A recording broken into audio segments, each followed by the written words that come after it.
சாத்தூர் பட்டாசு ஆலை வெடிவிபத்து தொடர்பாக பட்டாசு ஆலை மேலாளர் கைது செய்யப்பட்டுள்ள நிலையில் தற்போது மேலும் ஒருவர் கைது செய்யப்பட்டுள்ளார்.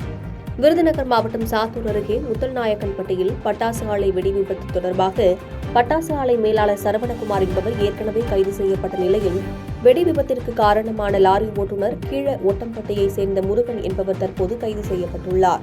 மேலும் பட்டாசு ஆலை உரிமையாளர் சிவகாசி விஸ்வநத்தம் பகுதியைச் சேர்ந்த கந்தசாமியை காவல்துறையினர் தேடி வருகின்றனர்.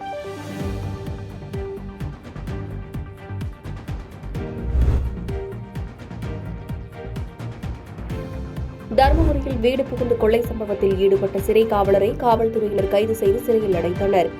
தருமபுரி மாவட்டம் பாலக்கோடு அடுத்த காட்டம்பட்டி அருகே உள்ள குத்தாலஅள்ளி கிராமத்தைச் சேர்ந்தவர் சக்தி. தருமபுரி மாவட்ட சிறையில் 2ஆம் நிலை காவலராக இவர் பணி செய்து வந்துள்ளார். இந்த நிலையில் கடந்த 27ஆம் தேதி தருமபுரி அடுத்த செல்லியம்பட்டி கிராமத்தைச் சேர்ந்த பவுல் ஆண்டனி என்பவரது வீட்டில் கதவை உடைத்து கொள்ளை முயற்சியில் ஈடுபட்டுள்ளார். இதனை கண்ட வீட்டின் உரிமையாளர் சத்தமிடவே பொதுமக்கள் இவரை பிடித்து மதிக்கோன்பாளையம் காவல் நிலையத்தில் ஒப்படைத்தனர். இதனைத் தொடர்ந்து மதிக்கோன்பாளையம் காவல்துறையினர் விசாரித்ததில் சக்தி 2 நாள் விடுப்பு எடுத்து வீடு புகுந்து கொள்ளையடித்த சம்பவம் தெரியவந்தது. இதனையடுத்து மதிக்கோன்பாளையம் காவல்துறையினர் வழக்கு பதிவு செய்து சக்தியை சேலம் மத்திய சிறையில் அடைத்தனர். இதனையடுத்து சக்தியை தற்காலிக பணியிடை நீக்கம் செய்து உத்தரவிட்டார் தருமபுரி மாவட்ட காவல் கண்காணிப்பாளர் மகேஸ்வரன். இந்த சம்பவம் தருமபுரி மாவட்டத்தில் பெரும் பரபரப்பை ஏற்படுத்தியுள்ளது.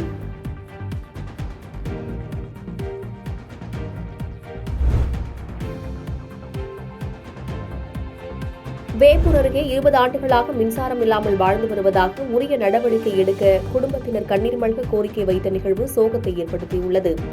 கடலூர் மாவட்டம் வேப்பூர் அடுத்த பெரிய நெசலூர் கிராமத்தில் வசித்து வரும் அஞ்சலை கொளஞ்சி தம்பதியினர். இவர்கள் 3 பெண் குழந்தைகளுடன் வசித்து வந்துள்ளனர். இவர்கள் தமிழக அரசு வழங்கக்கூடிய தொகுப்பு வீடு 2 சென்டில் அஞ்சலை குடும்பத்தினர் வசித்து வருகின்றனர். இந்த நிலையில் வீடு கட்டி முடித்து கடந்த 20 ஆண்டுகளுக்கு மேலாக மின் இணைப்பு வேண்டி ஊராட்சி நிர்வாகத்திடமும் ஒன்றிய நிர்வாகத்திடமும் மின்சாரத்துறை அலுவலகத்திலும் பலமுறை கோரிக்கை மனு அளித்துள்ளனர்.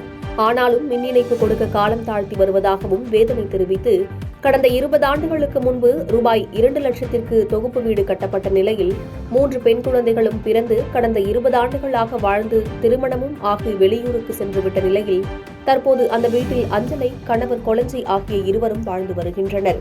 இந்நிலையில் மின்சாரமின்றி தவித்து வரும் தங்களுக்கு மின்சாரம் வழங்க அரசு உரிய நடவடிக்கை எடுக்க வேண்டும் என கண்ணீர் மல்க கோரிக்கை வைத்துள்ள நிகழ்வு சோகத்தை ஏற்படுத்தியுள்ளது.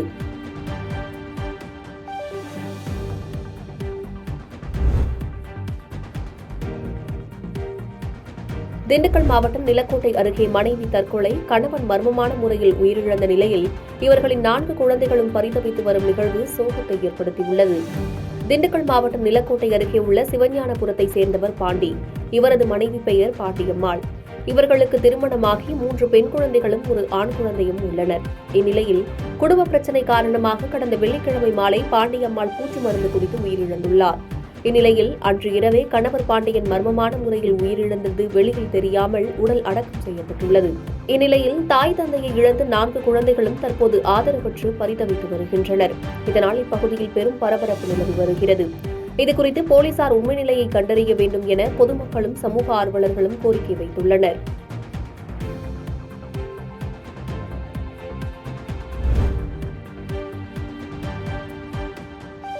தற்போது கட்சி பெயரை கூட லெட்டர் பேடில் கூறுவதாகவும் கேப்டன் விஜயகாந்த் மதுரையில் 25 லட்சம் தொண்டர்களை அழைத்து கட்சி பெயரை அறிவித்தார் எனவும் தேமுதிக துணை செயலாளர் LK சுதீஷ் விமர்சித்து பேசினார். சென்னை ஆவடி அருகே தேமுதிக சார்பில் ஆவடி மாவட்ட செயலாளர் சங்கர் தலைமையில் முப்பெரும் விழாவை கொண்டாடும் வகையில் மாபெரும் நலத்திட்ட உதவிகள் வழங்கும் விழா நடைபெற்றது. இதில் தேமுதிக கட்சியின் மாநில துணை செயலாளர் LK சுதீஷ் கலந்து கொண்டு பொதுமக்களுக்கு நலத்திட்ட உதவிகளை வழங்கினார். இதனையடுத்து மேடையில் பேசிய LK சுதீஷ், லப்பர் பந்து படத்தில் விஜயகாந்த் பாடல் இடம்பெற்றுள்ளதை மக்கள் கொண்டாடுவதாகவும் அந்த திரைப்பட இயக்குநருக்கு வாழ்த்துகளையும் நன்றிகளையும் தெரிவித்துக் கொண்டார். மேலும் துணை முதல்வராக பதவியேற்றுள்ள உதயநிதிக்கு வாழ்த்துக்கள் தெரிவித்தார்.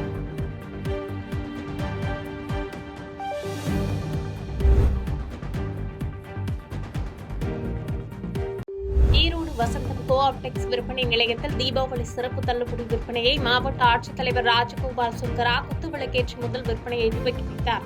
இந்த விற்பனை நிலையத்தில் புதிய வடிவமைப்புடன் கூடிய பட்டு பருத்தி சேலைகள், போர்வைகள், வேஷ்டிகள், லுங்கிகள், ஆடவர் அணியும் மேலும் ஆயத்த ஆடைகள் போன்றவை விற்பனைக்காக வைக்கப்பட்டுள்ள நிலையில் ஏராளமான பொதுமக்கள் பார்வையிட்டு தங்களுக்கு தேவையானவற்றை கொள்முதல் செய்து சென்றனர்.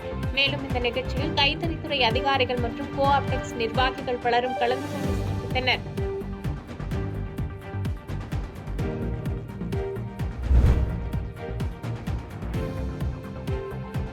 மயிலாடுதுறை கோஆப்டெக்ஸில் நிகழாண்டுக்கான தீபாவளி விற்பனையை மாவட்ட ஆட்சித்தலைவர் ஏபி மகாபாரதி தொடங்கி வைத்தார். தீபாவளிக்காக தமிழகம் முழுவதிலும் இருந்து வாடிக்கையாளர்கள் பயன்பெறும் வகையில் பட்டுப்புடவைகள், நெசவாளர்களின் கைவண்ணத்தில் உருவான பருத்தி சேலைகள், போர்வை உள்ளிட்ட ரகங்கள் தருவிக்கப்பட்டுள்ளன. மயிலாடுதுறை மாவட்டத்திற்கு நிகழாண்டு விற்பனை குறியீடாக மயிலாடுதுறை விற்பனை நிலையத்திற்கு ரூபாய் 80 லட்சமும், சீர்காழி விற்பனை நிலையத்திற்கு ரூபாய் 35 லட்சமும் நிர்ணயிக்கப்பட்டுள்ளது. நிகழாண்டுக்கான தீபாவளி விற்பனையை மாவட்ட ஆட்சித்தலைவர் ஏபி மகாபாரதி குத்துவிளக்கேற்றி துணி ரகங்களை வாங்கி தொடங்கி வைத்தார். இந்நிகழ்ச்சியில் கோஆப்டெக்ஸ் மண்டல மேலாளர் சுப்பிரமணியன், வட்டாட்சியர் விஜயராணி உள்ளிட்டோர் கலந்து கொண்டனர்.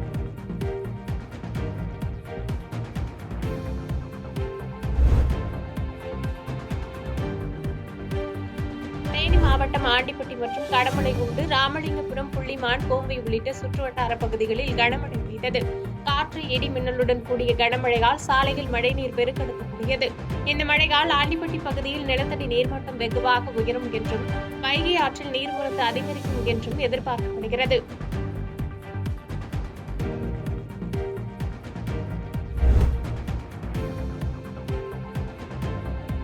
நெல்லைப்பேட்டையில் மரக்கடை தீப்பிடித்து எரிந்து பல லட்சம் ரூபாய் மதிப்புள்ள பொருட்கள் நாசமாகின. நெல்லைப்பேட்டையில் மைதீன் பிச்சை என்பவருக்கு சொந்தமான மரக்கடை செயல்பட்டு வந்தது. இந்த கடையில் வீட்டிற்கு தேவையான ஜன்னல், நிலைக்கதவு மற்றும் சிமெண்ட் உள்ளிட்ட கட்டுமான பொருட்கள் விற்பனை செய்து வந்தனர். இந்த நிலையில் நேற்று இரவு 11 மணி அளவில் கடையில் தீப்பிடித்து எரிய தொடங்கியது. தகவல் அறிந்த பேட்டை, சேரன்மதேவி, பாளையங்கோட்டை உள்ளிட்ட பகுதிகளிலிருந்து தீயணைப்பு நிலைய வாகனங்கள் கொண்டுவரப்பட்டு தீயை அணைக்கும் பணியில் வீரர்கள் ஈடுபட்டனர். இருப்பினும் பல லட்சம் ரூபாய் மதிப்புள்ள பொருட்கள் தீயில் எரிந்து சேதமானதாக தகவல் வெளியாகியுள்ளது.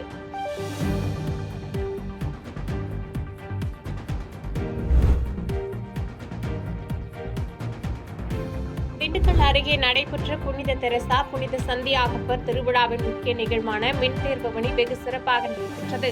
திண்டுக்கல் மாவட்டம் வெள்ளோடு கிராமத்தில் அமைந்துள்ள பெரிய கோவில் புனித குழந்தை தெரசா, புனித சந்தியாகப்பர் கோவில் திருவிழா கொடியேற்றத்துடன் தொடங்கிய நிலையில் 3 நாட்கள் நடைபெறும் திருவிழாவில் 2ஆம் நாளான நேற்று ஆடம்பர சப்பரம், தேர்பவனி மற்றும் மின்தேர் பவனி வெகு விமர்சையாக நடைபெற்றது.